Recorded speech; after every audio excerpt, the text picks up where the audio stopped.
Right, a very good evening to you, ladies and gentlemen. This is Seth Nashe. We meet again today to discuss a lot more about research. The last time we met here, I was introducing to you perfect experts, and we got to know more about our organization, its objectives, the mission and the vision statements. That is what we mainly focus on and what we have done this far in terms of assisting students at various levels of learning and education.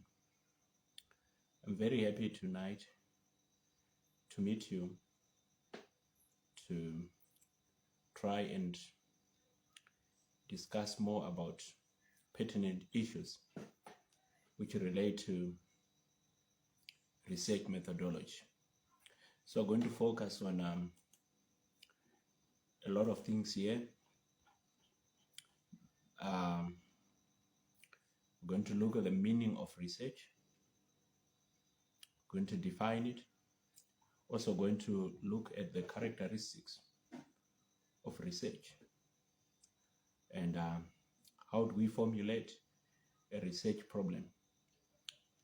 Furthermore, we'll discuss about the research design, its meaning, characteristics of research design as well, and of course the steps that we have to undertake when you are doing your research design. We're going to look at the concept of hypothesis and a lot more of other things. So now we would want to look at research methods. What are we talking about? What are we really focusing on? What are we doing when we are focusing on research methods? So here we are.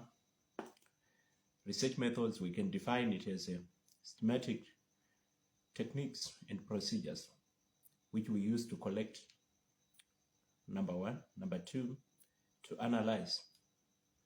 And number three, to interpret your data in the study. Right? You can also take it as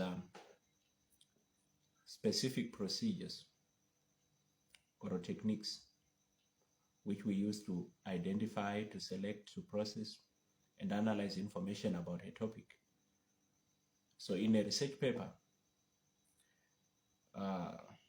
normally your methodology section allows the reader to critically evaluate a study's overall validity and reliability.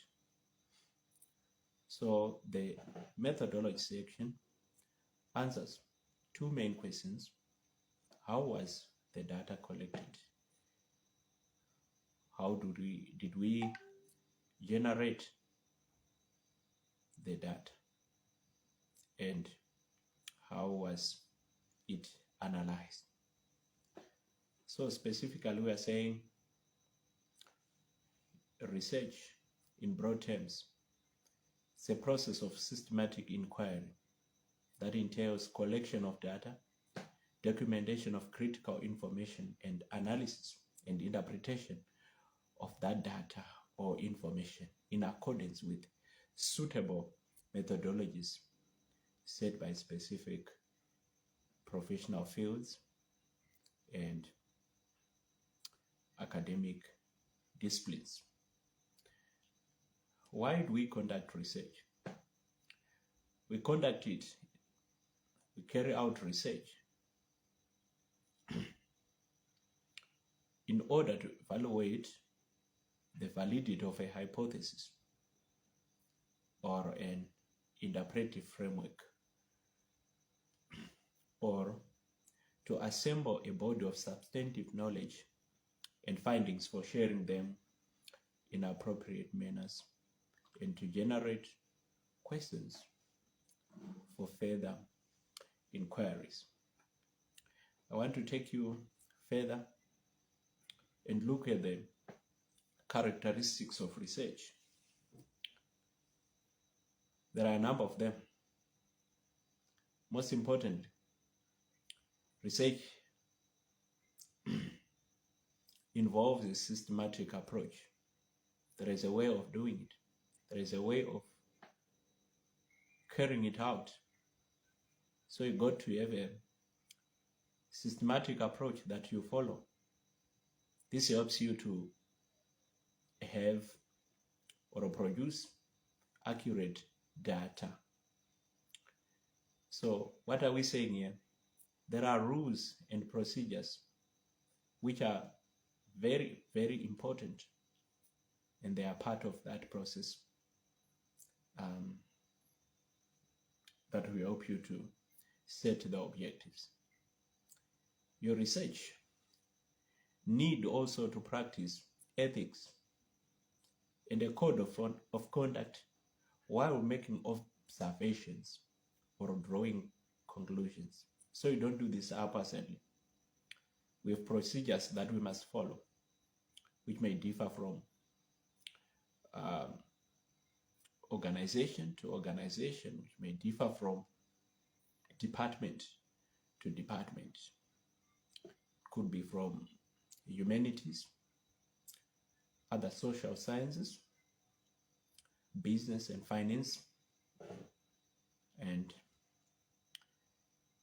pure science. So these may follow different rules and procedures. So before you carry it out, you got to know about this. What are your departmental requirements, specifications, and what are the ethics that may affect your carrying out of the research. So it is also, number 2, based on logical reasoning, and it involves both inductive and deductive methods. We're going to look more and discuss